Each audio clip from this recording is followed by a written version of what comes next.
बिस्मिल्लाहिर्रहमानिर्रहीम। बहुत अरसा मुझे इस राज का पता ही ना चल सका कि माँ को मेरे आने की खबर कैसे हो जाती है।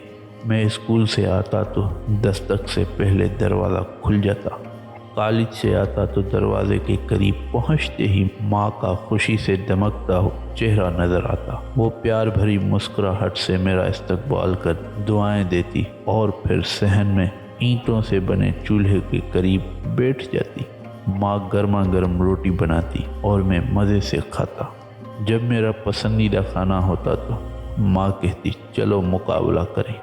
ये मुकाबला बहुत दिलचस्प होता था। माँ रोटी चंगेरी में रखती और कहती, अब देखते हैं कि मैं पहले दूसरी रोटी पकाती हूँ या तुम इसे ख़त्म करते हो। माँ कुछ इस तरह रोटी पकाती, इधर आखिरी निवाला मेरे मुंह में जाता और उधर ताज़ा ताज़ा और गर्मा गर्म रोटी तवे से उतरकर मेरी प्लेट या चंगेरी में आ जाती। यूँ मैं 3-4 रोटियां खा जाता, लेकिन मुझे कभी समझ ना आई कि फतेह किसकी हुई। हमारे घर के कुछ उसूल थे, सब उन पर अमल करते थे। हमें सूरज गुरूब होने के बाद घर से निकलने की इजाज़त नहीं थी, लेकिन तालीम मुकम्मल करने के बाद मुझे लाहौर में एक अखबार में मुलाजमत ऐसी मिली कि मैं रात गए घर आता था। माँ का मगर वही मामूल रहा।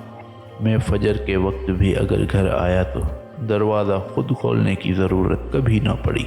लेट हो जाने पर कोशिश होती थी कि मैं खामोशी से दरवाज़ा खोल लूँ ताकि माँ की नींद ख़राब ना हो, लेकिन मैं उधर चाबी जेब से निकालता, इधर दरवाज़ा खुल जाता।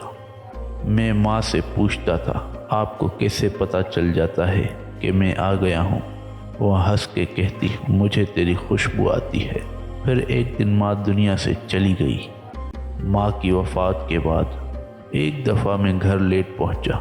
बहुत देर तक दरवाज़े के बाहर खड़ा रहा, फिर हिम्मत करके आहिस्ता से दरवाज़ा खटखटाया या कुछ देर इंतज़ार किया और जवाब न मिलने पर दोबारा दस्तक दी।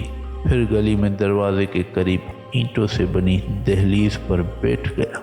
मैं सोचों में न जाने कब तक दरवाजे के साथ टेक लगाए बैठा रहा और पता नहीं मेरी आँख कब लगी। इतना याद है कि मस्जिद से अजान सुनाई दी। कुछ देर बाद सामने वाले घर से अम्मी की सहेली ने दरवाज़ा खोला। वो तड़प कर बाहर आईं। उन्होंने मेरे सर पर हाथ रखा और बोली, बेटा, तेरी माँ गली की तरफ खुलने वाली तुम्हारे कमरे की खिड़की से घंटों झांकती रहती थी। इधर तू गली में कदम रखता और उधर वो भागम भाग नीचे आ जाती थी। वो बोली, बेटा, तेरे लेट आने रात गए किचन में बर्तनों की आवाज़ों और शोर की वजह से तेरी भाभी बड़ी बड़बड़ किया करती थी क्योंकि उनकी नींद ख़राब होती थी। फिर उन्होंने आप दीदा नज़रों से खिड़की की जानिब देखा और बोली, बेटा, अब ये खिड़की कभी नहीं खुलेगी।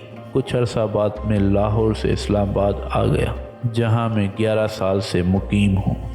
साल में 1-2 दफ़ा लाहौर जाता। मेरे कमरे की वो खिड़की अब भी मौजूद है, लेकिन माँ की वो मुस्कुराहट भरा चेहरा मुझे कभी नज़र नहीं आता।